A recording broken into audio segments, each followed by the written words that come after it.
मुंगेर अपने जनसंवाद के आखिरी और तीसरे दिन मुंगेर सांसद ललन सिंह पहुंचे हवेली खड़गपुर। कई योजनाओं का किया उद्घाटन और लोगों से जानी उनकी समस्या।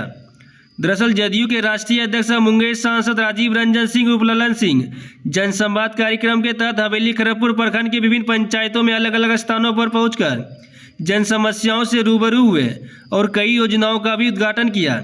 सांसद ललन सिंह के हवेली खड़गपुर प्रखंड क्षेत्र की सीमा धपरी में प्रवेश करते ही महागठबंधन के कार्यकर्ताओं ने उनका गर्मजोशी के साथ भव्य स्वागत किया। वहीं कई योजनाओं का उन्होंने शिलान्यास और उद्घाटन भी किया।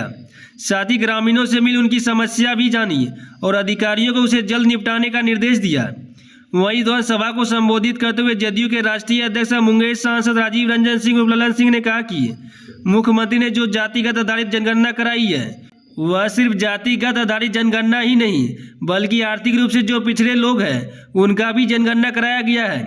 और कल विधानसभा में आपने देखा होगा उन्होंने जातिगत आधारित जनगणना का सारा रिपोर्ट बताया। साथ ही मंत्री परिषद में फैसला लिया गया कि बिहार में अति पिछड़े लोगों को सरकारी नौकरियों में 25% आरक्षण दिया जाएगा।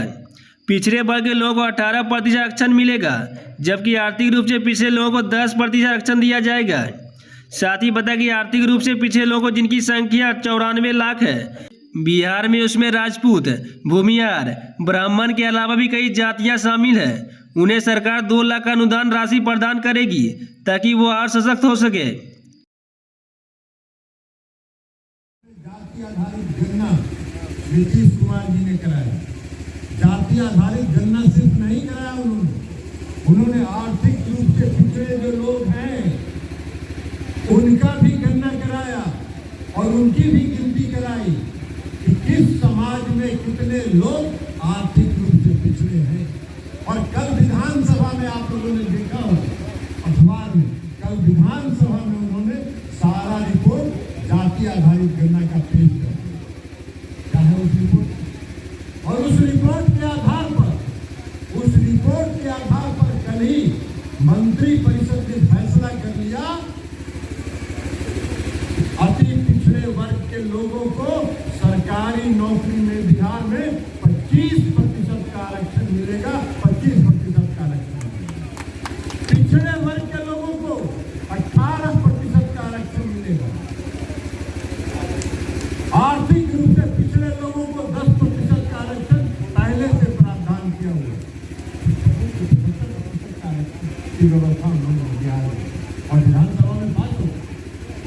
अभी विधानसभा में पास होगा। अभी पिछड़े वर्ग के लोग सशक्त होंगे, पिछड़े वर्ग के लोग सशक्त होंगे। जो आर्थिक रूप से पिछड़े लोग हैं वो सशक्त होंगे और वही नहीं किया। आर्थिक उनकी भी गणना में ये पता लगा कि 94 लाख लोग, चाहे वो अगड़ा हो, पिछड़ा हो, हर जात के लोग हो, ब्राह्मण हो, भूमिहार हो, राजपूत हो, सबने उन्होंने आंकड़ा प्रकाशित कर दिया और यह फैसला किया कि जो भी आर्थिक रूप से पिछड़े लोग हैं, जिस भी वर्ग के लोग हैं, 94 लाख परिवार जो है उन सबों को 2 लाख रुपए का अनुदान देंगे ताकि वो अपनी जीविका को कर सके और अपनी आर्थिक स्थिति को आगे बढ़ाए। इसको कहते हैं न्याय के साथ। देश के बेरोजगारों के साथ मजाक कर रहे हैं और भावना भड़का के वोट लेना चाहते हैं। सत्ता में अगर रहना है तो बिहार के लोगों को हिसाब देना पड़ेगा। क्या क्या आपने वादा निभाया ये हिसाब देना पड़ेगा। बिहार में वोट मांगने का आपको हक है, नहीं तो विदा होइए और जाइए गुजरात में वोट मांगिए। अति पिछड़े वर्ग के लोगों को अगर किसी ने सशक्त किया है उस व्यक्ति का नाम है नीतीश कुमार। सशक्तिकरण का बुनियाद जिस व्यक्ति ने रखा बिहार में उसका नाम है जननायक कर्पूरी ठाकुर। और जननायक कर्पूरी ठाकुर ने जो काम छोड़ा था उसको नीतीश कुमार जी ने अंतिम लक्ष्य तक पहुंचाने का काम किया है। और आपको जो बहाली होगी उसमें 100 में 25 तो अति पिछड़े वर्ग के लोगों को नौकरी मिलेगी, रोजगार मिलेगा। तो अति पिछड़े वर्ग को ये आग्रह आपकी करेगी।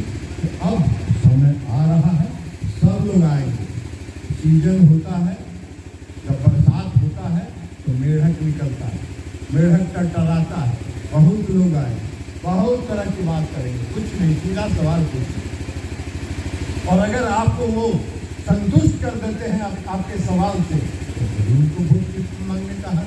और अगर वोट मांगने के लिए सिर्फ आते हैं और आपके जवाब को नहीं देते हैं, आप उन्होंने जो देश को और राज्य को, बिहार के नौजवानों को जो वादा किया था उस पर अगर आपको संतुष्ट नहीं करते, एक वोट उनको देने की जरूरत नहीं है, एक वोट मत दीजिए और 40 से 40 सीट नीतीश कुमार जी के और महागठबंधन की झोली में डालिए।